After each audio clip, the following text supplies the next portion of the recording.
నమస్తే అండి, నేను మీ doctor Shruti, consultant and fertility expert, 39 hospitals, LB Nagar బ్రాంచ్లో.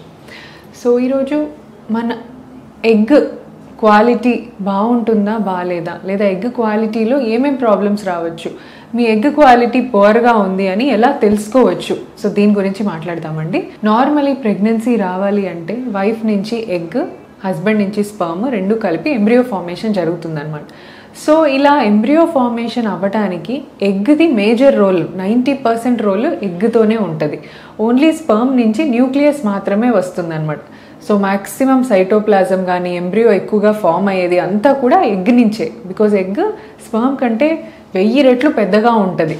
సో ఇలా ఎగ్లో ప్రాబ్లం ఉంది అని తెలిస్తే మాత్రం ఎంబ్రియో ఫార్మేషన్లో కొంచెం తేడా రావచ్చు, ప్రాపర్ ఎంబ్రియో లేదా హెల్దీ ఎంబ్రియో ఫామ్ అవ్వకపోవచ్చు. అలా అని మీరు ఐవీఎఫ్లో ఫెయిల్యూర్ని కూడా చూడొచ్చు అనమాట. సో దీంట్లో ఎగ్స్ క్వాలిటీ పువర్గా ఉండే సూచనలు ఏంటి? ఫస్ట్ థింగ్, సో ఒకటి ఏంటంటే అండి, చాలా మీ స్కానింగ్లో కనుక మీకు నీటి బుడగలు ఉన్నాయి అని చెప్పారనుకోండి, మోస్ట్లీ ఆ పీసీఓడి ఉన్న వాళ్ళల్లో ఒక 50-60% వాళ్ళలో ఎగ్ క్వాలిటీ చాలా తక్కువగా ఉంటుంది అనమాట.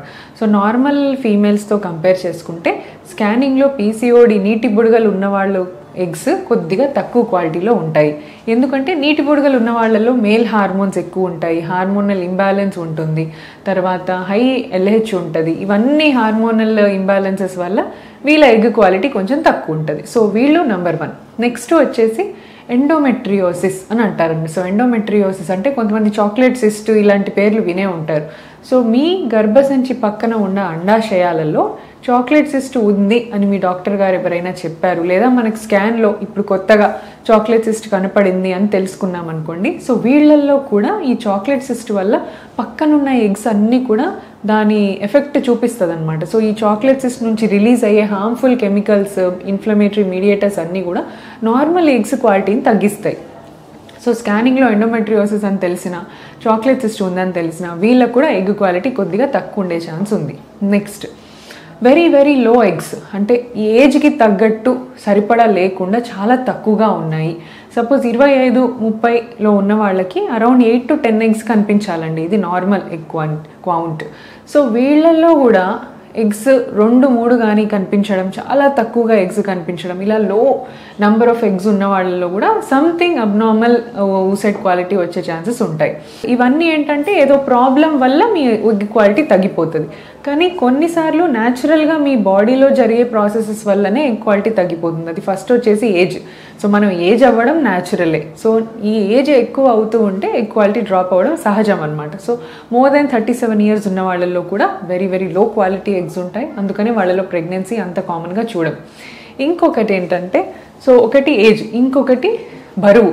సో వెయిట్ ఎక్కువ ఉన్నవాళ్ళు, నార్మల్ ఫీమేల్స్ నార్మల్ బిఎంఐ అంటే నార్మల్ హైట్కి తగ్గ వెయిట్ ఉండటం కరెక్ట్ అనమాట. అదే మీ హైట్ కాకుండా ఎక్సెసివ్గా వెయిట్ ఉన్నారు, 70 kg 80 kg అలా ఉన్నారు అనుకోండి, కొంతమంది 90-100 కూడా ఉంటున్నారు. సో ఇలా వెయిట్ ఎక్కువ అవ్వటం వల్ల కూడా ఆ ఫ్యాట్ నుంచి అన్నెసరీ హై ఈస్ట్రోజన్, సో ఇలాంటి హార్మోన్స్ రిలీజ్ అవ్వటం వల్ల ఎగ్ క్వాలిటీ వీళ్ళలో కూడా చాలా లోగా ఉంటుంది. సో ఇవన్నీ కారణాలు ఎగ్ క్వాలిటీ మనకు పువర్ ఉండటానికి. కొంతమంది ఇవన్నీ ఎక్స్పెక్టెడ్, అంటే వీళ్ళల్లో అందరిట్లో మనం ముందే ఎక్స్పెక్ట్ చేస్తాం వీళ్ళలో ఎగ్ క్వాలిటీ తక్కువ ఉంటుందని. బట్ కొంతమంది అన్ఎక్స్పెక్టెడ్గా పువర్ క్వాలిటీ రావచ్చు. సో ఇది జెనెటిక్, అంటే మీ జీన్స్లోనే ప్రాబ్లం ఉండి అన్నీ కరెక్ట్గా ఉంది, వయసు young age, thin built, obese కూడా లేదు, లావు కూడా లేదు, పీసీఓడి లేదు, ఏమి లేదు, కరెక్ట్ నెంబర్ ఆఫ్ ఎగ్స్ ఉన్నాయి. బట్ స్టిల్ వీళ్ళ కొంతమందికి మనం ఎగ్స్ పికప్ చేశాక లో క్వాలిటీ ఉందని అప్పుడు తెలుస్తుంది అనమాట. సో వీళ్ళు అన్ఎక్స్పెక్టెడ్, వీళ్ళు చాలా రేర్. బట్ ఇలా నార్మల్ ఉన్న వాళ్ళలో కూడా ఒక్కొక్కసారి ఎగ్ క్వాలిటీ తక్కువగా రావచ్చు. అంటే మీకు యూజ్ చేసిన మెడిసిన్స్ కానీ ఏదో ఒకటి మీకు సరిగ్గా ప్రోటోకాల్ వర్క్ అవ్వకపోవడము, దానివల్ల కూడా ఊసైడ్ క్వాలిటీ తక్కువ రావచ్చు. జెనెటిక్ కాజెస్, లేదా డాక్టర్ ఇచ్చిన స్టిమ్యులేషన్ ప్రోటోకాల్ మీకు సరిగ్గా వర్క్ అవ్వలేదా, సో ఇవన్నీ రీజన్స్ కూడా ఉంటాయి అన్నమాట. సో ఊసైడ్ క్వాలిటీ అంటే ఎగ్ క్వాలిటీ తక్కువ ఉండటానికి ఇవి most common causes. Thank you.